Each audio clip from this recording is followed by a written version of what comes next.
সমন্বয়করা বা বৈষম্য বিরোধী ছাত্র আন্দোলন এই জুলাই বিপ্লবের ঘোষণাপত্র প্রকাশ করতে চেয়েছিলেন এবং তারা বলেছেন ৭২ সংবিধানকে কবররচ দিতে হবে এই ঘোষণাপত্রের মাধ্যমে এবং আওয়ামী লীগকে নিষিদ্ধ হবে বা আওয়ামী লীগ অপ্রাসঙ্গিক হবে।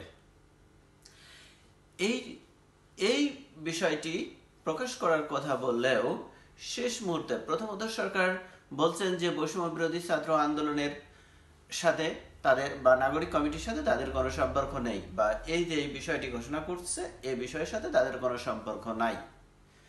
কিন্তু শেষ মুহূর্তে সরকার এই যে বিপ্লবী যে ঘোষণাপত্র এটা তারা প্রকাশ করতে চেয়েছে গণ অভ্যুত্থানের নাম নিয়ে, অর্থাৎ এই সরকার বুঝতে পেরেছেন যে এটা বিপ্লবী সরকার নয় এবং বিপ্লবী যে ঘোষণাটা আসছে বিপ্লবী ঘোষণাপত্র বা জুলাই আগস্টের যে আন্দোলন সেই আন্দোলনকে বিপ্লবী আন্দোলন বা বিপ্লবী সরকার যেহেতু নয় সেহেতু বিপ্লবী ঘোষণাটা দিলে হয়তোবা হিতে বিপরীত হতে পারে, অথবা এটা ব্যর্থ হলে এই সরকারের অত্যন্ত শক্তিশালী উইংস এই বৈষম্য বিরোধী ছাত্র আন্দোলন ব্যর্থ হলে সরকারেরই একটা অংশ ব্যর্থ হয়ে যায়।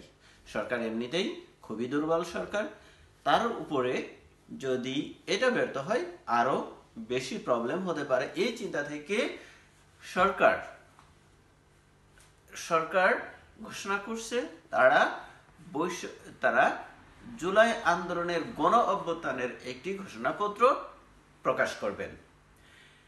এখন প্রশ্ন হলো কেন এখন ঘোষণাপত্র প্রকাশ করতে হবে এই ৫ মাস পরে এসে, এবং ছাত্রদেরই বা কেন প্রয়োজন পড়লো যে এখন তারা ঘোষণাপত্র তাদের প্রয়োজন হবে।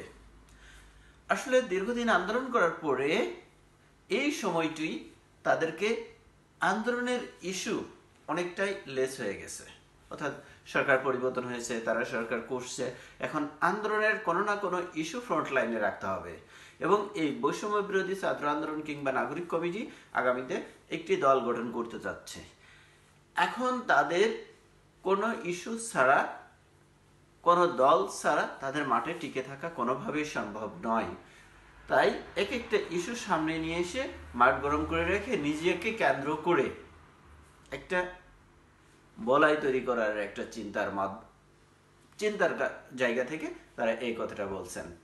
এখন সরকার যে প্রকাশ করতে চাচ্ছে গণ অভ্যুত্থানের ঘোষণাপত্র প্রকাশ করতে চাচ্ছে, অনেকের কাছে এই ঘোষণাপত্রটা গিয়েছে বা তারা ড্রাফট করছেন, এখন সেটাই প্রকাশ করবেন না চেঞ্জ করবেন এটা আপাতত আমরা বলতে পারছি না। কিন্তু ঘোষণাপত্র পাঠ করলেই বা ঘোষণাপত্রটি প্রকাশ করলেই যে সরকার সাকসেস হবে তা নয়। সেই ৫ মাস আগে তখনকার বিষয় এবং এখনকার বিষয় অনেকটাই আলাদা। এখন আর সবগুলো রাজনৈতিক দলের সাথে ঐক্যবদ্ধভাবে এই এখন পরিচালনা করা সম্ভব নয়। এছাড়াও যেহেতু সরকার প্রকাশ করবেন এর কারণে এই বৈষম্য বিরোধী ছাত্র আন্দোলন তাদের মুভমেন্টটি বা তাদের যে আন্দোলনটি এরা নাম চেঞ্জ করে নাম দিয়েছে মার্চ ফর ইউনিটি, অর্থাৎ যেহেতু সারা দেশ থেকে তাদের যে উইংসগুলো আসছে বা স্টুডেন্টগুলো বা অন্য বিভিন্ন লোকজন আসছে, তাদেরকে যেহেতু জমায়েত করতে হবে তাহলে নতুন একটা নাম প্রয়োজন পড়ে এই হিসাবে তারা নাম দিয়েছে মার্চ ফর ইউনিটি, অর্থাৎ এর কোনো ভিত্তি নাই। অর্থাৎ এই বৈষম্য বিরোধী ছাত্র আন্দোলন বা এই নাগরিক কমিটি এই সরকার গঠন করার পরে প্রতিনিয়ত 1 by 1 একটার পর একটা দাবি নিয়ে হাজির হচ্ছেন। তো এই দাবি নিয়ে হাজির হওয়ার প্রেক্ষিতে তারাও আবার কিছু সাকসেস হলেও, যেহেতু দুর্বল সরকার তাদের দাবি মেনে নিতেই হয়, তার হলেও কিছু কিছু ক্ষেত্রে তারা আস্তে আস্তে ব্যর্থতায় পর্যবসিতও হচ্ছে। যেমন ব্যর্থতার মধ্যে আছে প্রেসিডেন্টকে সরিয়ে দিতে চেয়েছিলেন, সেটা পারেননি, প্রথম ব্যর্থতা সেখানে। তারপরে আওয়ামী লীগের নিষিদ্ধ করতে চেয়েছিলেন, সেটাও পারেননি, দ্বিতীয় ব্যর্থতা। এখন জুলাই বিপ্লবের যে ঘোষণাপত্রটি প্রকাশ করতে চেয়েছিলেন, সেটাও ব্যর্থ হলো। অর্থাৎ মোটা দাগে এই বৈষম্য বিরোধী ছাত্র আন্দোলন 1 by 1 ব্যর্থ হতে চলছে।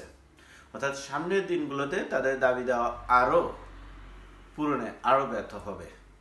সুতরাং আর তারা যে দল গঠন করতে চাচ্ছে, আমিও মন থেকে চাই তারা দল গঠন করুক, একটা দল নিয়ে রাজনীতি করুক। দল ছাড়া ফাঁকা মাঠে কখনোই গোল দেওয়া যায় না।